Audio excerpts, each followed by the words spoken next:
Hello everyone, thank you for joining Ranger4's webcast, Building a Business Case for Building Security In. Here to facilitate the discussion this afternoon is Ranger4's Steve Green and Nick Coombs from Sonatype. As mentioned earlier, please write any questions you may have in the chat box or use the question function in your GoToWebinar control panel, and they'll be answered at the end. I will now pass it over to Steve. Thank you, Priyanka. Let me also add my welcome to you all. So I'm Steve Green and I'm a DevOpsologist at Ranger4, and today we're going to be exploring the value and the magic behind the business case for building quality in. But first, a little bit about Ranger4 for those of you who don't know us too well. As you can see, we're a DevOps transformation specialist with some very attractive service offerings, all designed to help educate, solicit support within your organization, review the present and map a way to the future that you want. I'll draw your attention to a couple of those points there, notably the Phoenix Project game. If any of you have read the Phoenix Project novel, we launched with Gene Kim and Gaming Works at the beginning of the summer. The Phoenix Project game, which is a business simulation, and it's designed to help middle and C-level IT and non-IT management gain an understanding of what DevOps is and how it can help. You can also see transformation there, so full programs of transformation enabling you to measure the impact of an idea you bring to market from its inception right through to its realization, but also more importantly how those ideas improve your business metrics. So it's about, for us, the right combination of motivating and organizing people, building beautiful processes, automation, single view, and tooling. And that's where I'd like to put it into some kind of context for you with this customer slide. Some of the organizations that we've been dealing with over the last 12, 24 months, you can see the breadth and quality of those organizations, that they're beginning to invest in the area of DevOps, and they're from all sorts of markets. So let me introduce you, however, to our main speaker, Nick Coombs, UK Country Manager for Sonatype. He's going to dig deeper into the business case for building quality in before I return at the end with a special offer. So Nick, I'll make you presenter and hand over to you. Thank you, Steve. That's fantastic. Although I can't seem to make you presenter.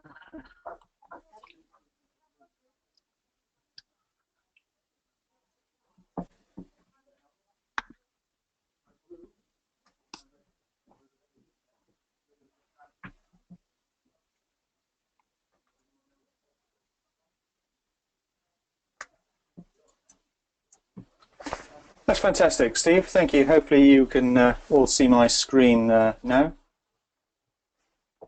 So just by way of introduction, my name's Nick Coombs. I have responsibility for the UK and Ireland from Sonatype.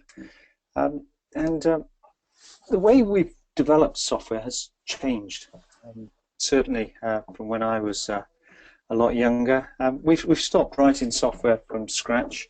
Now we typically assemble 90% of our code from pre-compiled libraries, be those open source or third-party libraries, and we write about 10% of our code. The reason we use open source libraries is it's quick and easy to develop functionally rich applications at agile speeds, and I'm sure we're all in the same position where our businesses are expecting us to go faster and faster, release cycles are getting shorter and shorter, and we want to provide business benefit as soon as possible. So we're using open source really to augment our development activities to bring function and features to market as quickly as possible. We at Sonatype, we run the Maven Central repository, which is one of the largest internet repositories. But if you're developing Java, you certainly will be downloading your open source libraries from the Maven Central repository. Last year we had 31 billion download requests. There's about 1.5 million libraries there now, up from million libraries towards the end of last year, and it's used by over 100,000 organisations. So it's the place that people go really to get their open source libraries to build their applications. Running this gives us a real unique insight into the ecosystem, and one of those things is that 6.1% of those libraries that are actually on Maven Central, so about 90,000 libraries, have known security vulnerabilities. And that's up from about 60,000 this time last year. So whereas the amount of open source that we're consuming in our applications is growing and growing, also are the number of vulnerabilities that we're actually finding. Also, there are over 200,000 of those libraries that have restrictive license covenants.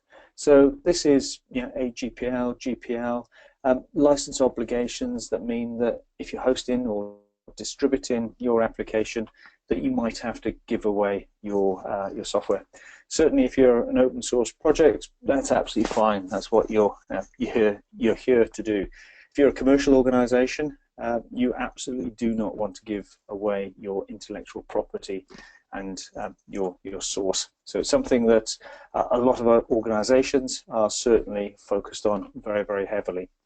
Some research we've done recently, we've found that a typical application has 106 open source binary libraries, and of that there's potentially up to 24 vulnerabilities. Not saying that out of those 106, 24% of those are vulnerable, but they're with those libraries that you've got in your application, there might be multiple vulnerabilities per library, and also quite a substantial amount of restricted licenses. So it's very much it's a focus for most large organizations to try and fix and remediate this risk. And it's a really complex ecosystem. So this is one of my favorite binary libraries, if I can have a favorite binary library, I suppose. It's Bouncy Castle. It's a cryptographic library used by lots and lots of organizations and people who security is really, really important to them.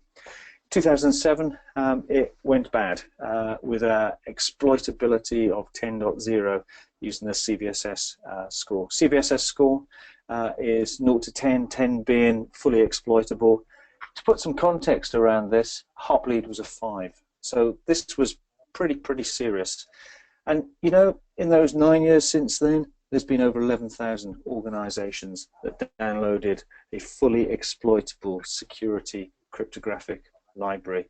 And it's, we've seen this again with other components, things such as HTTP client. So this only had an exploitability of 8.6, dare I say, with Heartbleed of 5.0. But since then, in the last 4 years, we've had 29,000 or over 29,000 organizations downloading HTTP client. We saw Struts back in 2013. This had an exploitability of 10.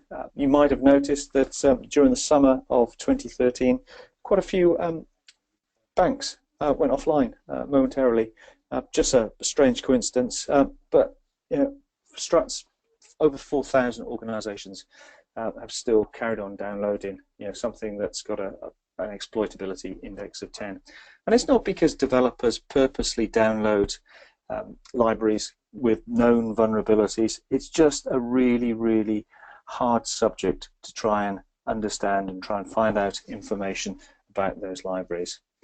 And if we look, we did some research recently, and this is across 25,000 applications, and we can see that inside an application you might have, of those 106 on average libraries, you might have some that are a few years old, and you might have some that are 9, 10, 11 years old. And as expected, most of the libraries are pretty new, but you do have the old ones.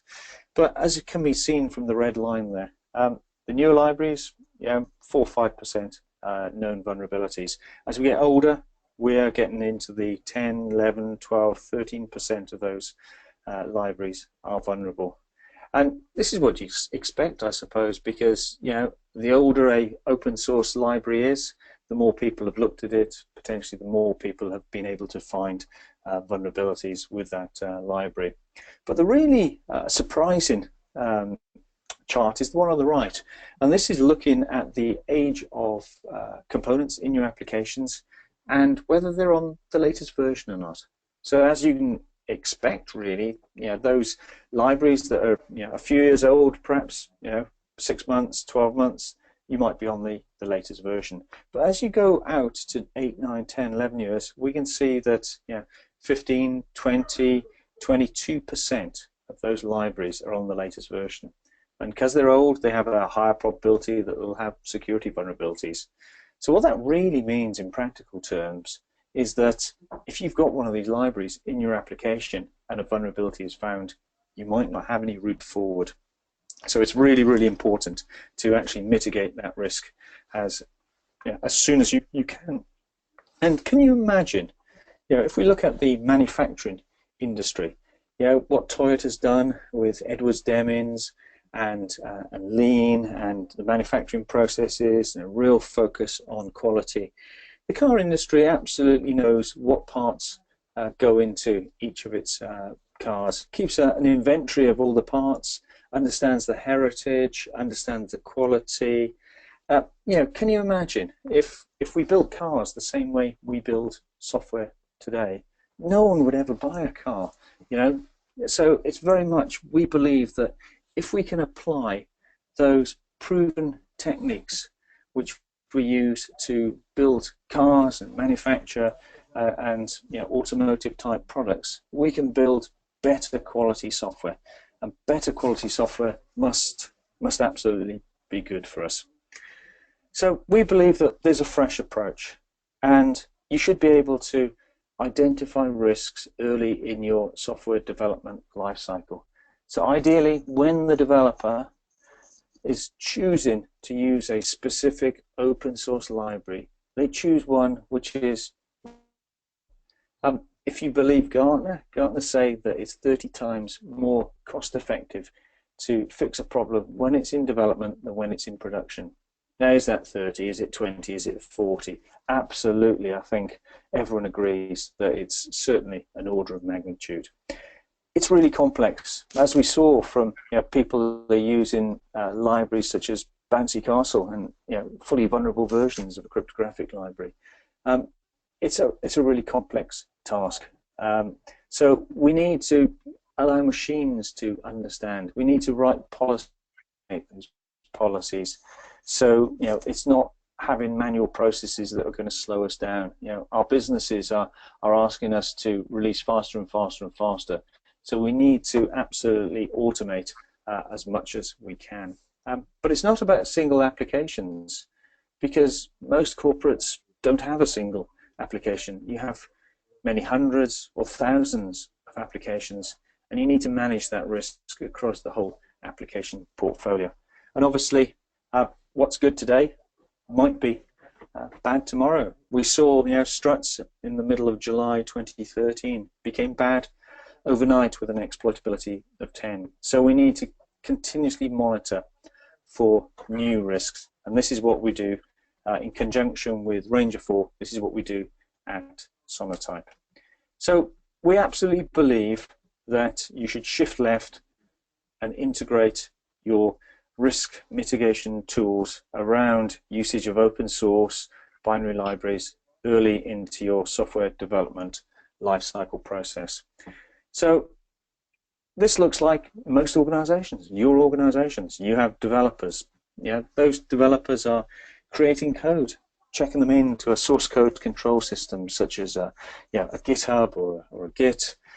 They're consuming open source libraries from the outside world, maybe via Nexus as a caching proxy, and bring them in from places like Maven Central, npm.org, or from the NuGet Gallery or JBoss, whole host of open source public repositories.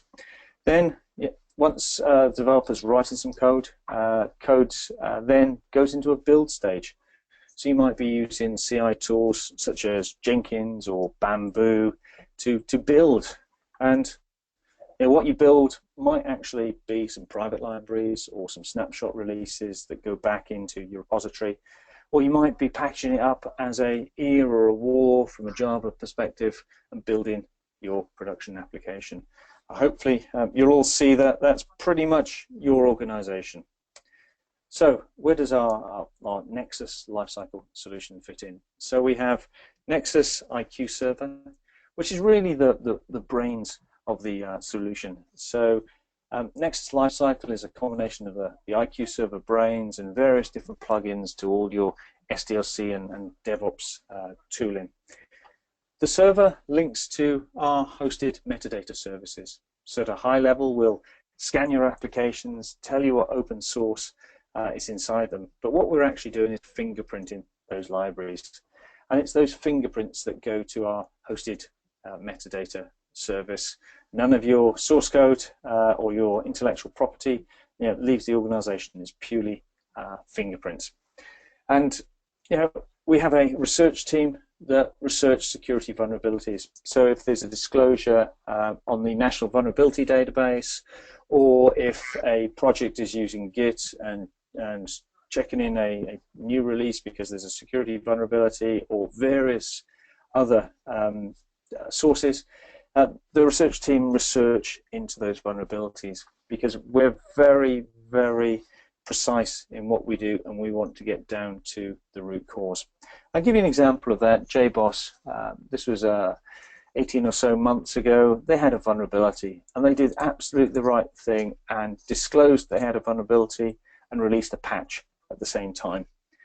Now, the thing was, actually, it wasn't a vulnerability in JBoss, but you can understand the JBoss team wanting to patch their solution as soon as possible. It was actually a vulnerability in a open source library that JBoss used. So from our point of view, we want to get to the root cause, because that library is potentially used in many, many other open source libraries, or might be called from other libraries. So we want to be very precise and get down to the root cause. And we absolutely believe that it's a human process that does that. Machines can't do that yet. For learning about license obligations and for learning about age and various other metadata, then absolutely that's automated. The first stage in actually creating a risk mitigation plan or solution is to define a policy. Define what's good and bad to yourselves. Is it, I don't want any bad licenses such as AGPL, copyleft, where I might have to give my source code away? Is it, I don't want any security vulnerabilities? Is it, a vulnerability with less than a level 5, which is Heartbleed, is fine, and perhaps I don't want anything greater than 5. Or I might not want older components that have a higher risk from a potential vulnerability in the future. So I define that policy, and they get codified as rules in the IQ server. Once they're codified, we have a solution called Nexus Firewall, which stops you bringing in, or stops the developers bringing in libraries that don't conform to policy day one. Just anything you don't want, just don't let it into your organization. The developers use their IDEs, and we have a plug-in to the IDE. So is it Eclipse, or if it's IntelliJ, or potentially NetBeans, if you're using Maven, then you can actually see what's inside your application and what the risk profile of those open source libraries are.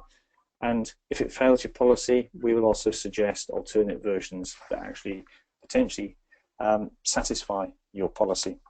But obviously, not all developers actually fix and remediate security vulnerabilities at that stage, and really there's a big focus on delivering functionality to my ever-shortening release cycle. So we have another plugin at the CI stage into Hudson, Jenkins, Bamboo, so I can either fail or warn if I'm actually using libraries that don't conform to my policy. So what's important to us is we don't create applications with known vulnerabilities, with things that don't satisfy your policies. We want to stop them getting into production. In fact, we've got a CLI tool as well, so you can pretty much integrate with most things. So if you had a continuous deployment tool, a Chef or a Puppet, or something that pulls them out of your production release repository, then you could actually do a final check just to make sure that what you're pushing out into the data center doesn't have vulnerabilities.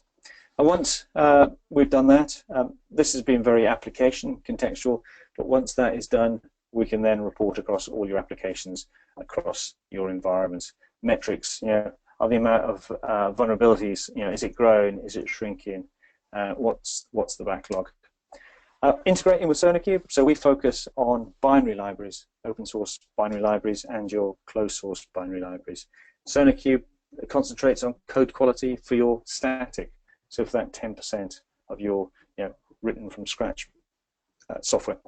So we integrate so you can actually see a holistic view across all your application. Integrated with Jira as well. So if there's a policy violation, a Jira ticket, well, we can create an email to a group or individuals or roles, or we can create Jira tickets. So when there's a policy broken, say a vulnerability is found, we want to manage that through a workflow and through our backlog process.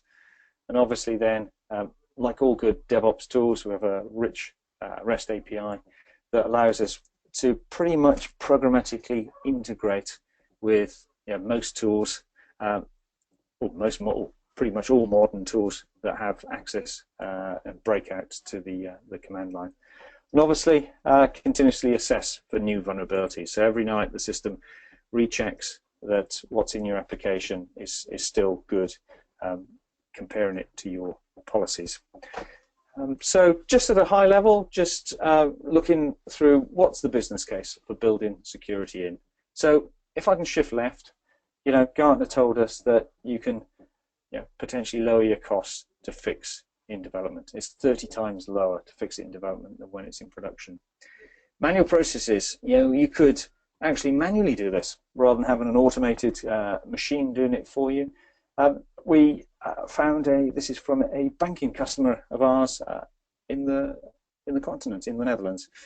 And one of their architects did some manual research around this and managed to actually understand the vulnerabilities and license obligations, architectural obligations for 4 libraries in 4 hours. So 1 component per hour. They gave up then. Typical application has 106. That's 106 hours. A typical sprint is 2 weeks. You just can't do it. We've seen quite a lot of developer efficiency as well. So insurance company in Germany, they believe that they've saved their developers 30 minutes a day. That's 8% of their time, just by them not having to use Google to go and search the internet for information about open source libraries, making them much more efficient. We've seen people like Aetna over in the US who have a few thousand developers. They've actually had efficiency gains of 30%. It's not to say that actually you're going to remove 30% of your developers. It just means that actually the development community have extra time to actually go and focus on more strategic initiatives and perhaps deliver software quicker or actually work on more applications. So it allows us to do faster releases, less unplanned work, fewer break fixes, and what's really, really important is we build better quality software. But let me spend the next few minutes before handing back to Steve. Every time we scan an application, we produce a bill of materials report. We tell you what's actually inside the application, and here's an example. This potentially takes a minute on a typical application, and this will tell us all the raw security issues, all the raw license analysis. It'll tell us whether it conforms to your policies as you've described them. And this allows us to see the security vulnerabilities. So I can see, here's one which is commons collections. So I can see the specific version I'm on. I'm on version 3.2.1. I can see all the previous versions. I can see all the future versions. And this is what the developer will see inside their IDE. So as a developer, well, red triangle means security vulnerability, which is bad. Blue square means a liberal license, which is good. Top one is popularity at Maven, which is pretty good. But I've got a security vulnerability. So why don't I roll forward? Perhaps I don't want a vendor patch release. I want the authentic patch. So why didn't I go and use version 3.2.2? As we can see, it doesn't have any security vulnerabilities. satisfies your policy, blue liberal license. So actually, why didn't I choose that one and solve the problem? We provide extra expanded information to the developer. So our idea, or our whole view, is that there's going to be risks. It's all about managing risks and being pragmatic about those risks. And also, yeah, once you find risks, it's how do you fix it? So the research team, when they find the vulnerabilities or they research the disclosures, we also, as part of that research, show you how to go and fix it, show you the root cause. Potentially, if there's a Metasploit, we'll show you how to attack your own application. So this is some of our private research here, but we can also see it from actually Xerces, which is a very, very interesting component. Actually, if we look at the CVE, we just break out to the National Vulnerability Index, which is MVD, which most people or most of the open source projects disclose. I can see that this is a unspecified vulnerability in a Java runtime, IBM Java 5, before 6SR, etc., etc. If I'm a developer, I go, well, I'm not using IBM, I'm not using this, so therefore I don't have a problem. But actually, if we look at what the problem is, the next bit from explanation down is what we provide. It's a problem. It's a major problem with an open source library called Xerces. We show you what our recommendation is, how to detect it, where the root cause is, down to the class file inside the library, and what third parties to go and actually add additional information to prove to yourselves that it is an issue. So this is something that every time we scan, produce this bill of materials report, allows you to really understand your risk. And because we integrate with all the DevOps or SDLC tools, that's where the real business case is. Fix and remediate process before it ever gets to build. Enforce it in build just to ensure that you're producing applications that don't have vulnerabilities. So that was pretty much everything I was going to mention.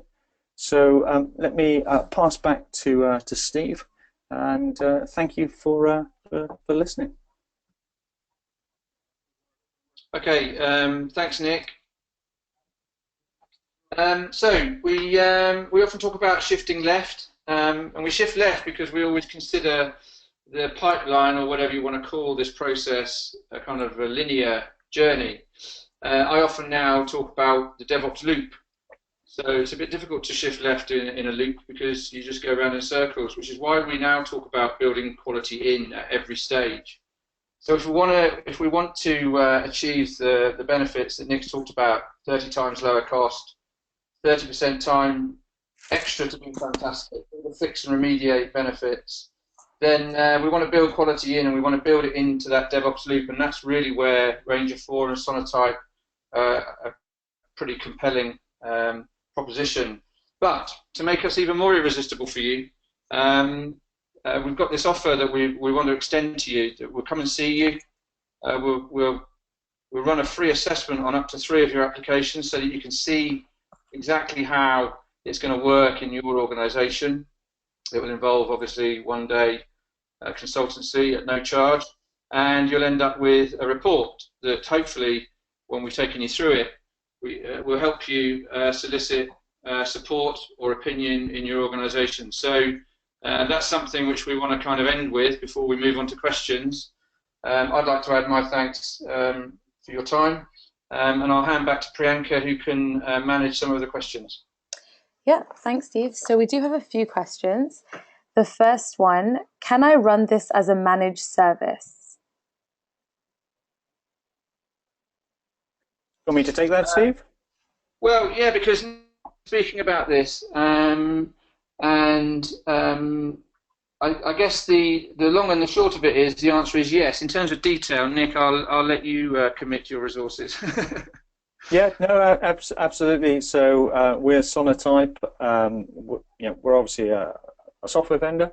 One of the advantages that Ranger4 brings to bear is the ability to take our software and offer it as a managed service out to Ranger4's customers. So absolutely. So yeah, love to obviously after this WebEx spend some more time to perhaps dive into the detail with the questionnaire. So that's so absolutely. Okay. And the next question is, my applications are built in .NET and I use NuGet. Can I use this? That's a very good question. So today, full support for Java, and this is very much that's our founder Jason Van Ziel actually created Maven and started that whole Java open source movement back 12 or so years ago. NuGet, we can scan NuGet packages and we'll provide identification information within those bill of materials.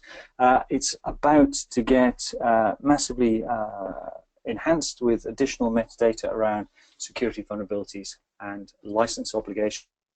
This is happening over the next few months. Our big focus at the moment is on JavaScript, be it server-side JavaScript with NPM or client-side, and we're expecting to go GA towards the end of the month with our JavaScript offering, and then the full NuGet feature and functionality will follow shortly after that. So quite an exciting next few months, and for us, the excitement is around, we absolutely believe that you need to do this at speed, be very, very fast, be very, very precise, and provide developer information back to the user so that you can fix and remediate. Okay. And how easy is this to set up? It looks like there are a lot of rules to define. Oh, another good question. Actually, let me answer that by a customer example, actually. So we ship with 13 predefined policies or rules out of the box, which probably cater for 80–90% of a company's requirements. In fact, we co-developed them with a very large German engineering company, which I can probably guarantee that everyone on the call has got at least one of their devices at their home. And we built that together with them, and that brought some very, very focused policies around that. So that ships out of the box. It's just a matter of tweaking them then along the lines of, is it a 3-year architecture policy you want, or is it a 4-year or a 5-year? What do you want to do for your internal components or your hosted or distributed components? So a little bit of tweaking rather than start from scratch. But just to give you a good example, customer, this is a Dutch government organization. They bought the software, they sent me the purchase order late on a Tuesday. Took them a couple of days to get some hardware provisioned, which by Thursday they had server up and running. They started installing the software. The install literally takes 5–10 minutes as long as you've got some network ports open. And then they worked with our customer success team to ingest all their applications. They had 571 applications.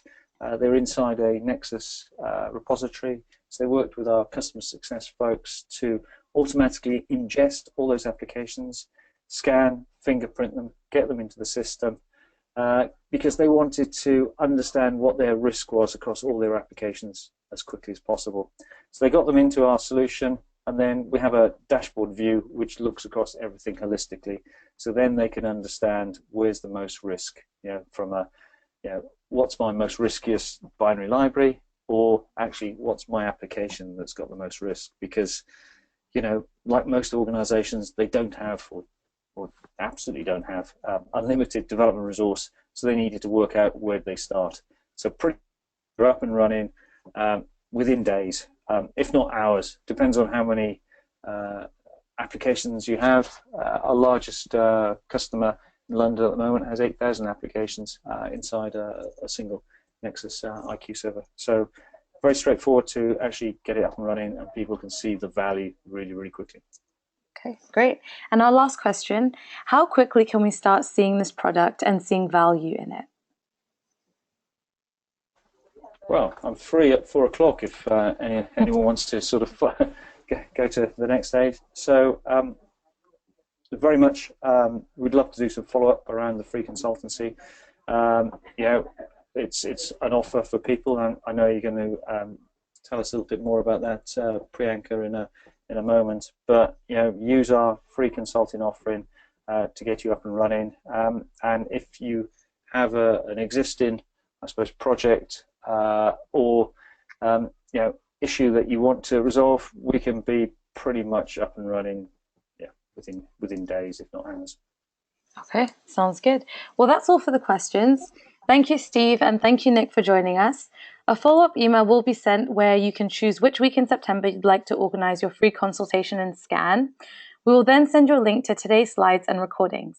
And we are also launching an open usage survey with an exciting prize to be won. So that link will also be in your email, and we encourage everyone to participate. Thanks for joining, everyone. No, thank you for the invitation. Thank you. Yeah, thank you. Thank you, Nick. Thank you, everyone.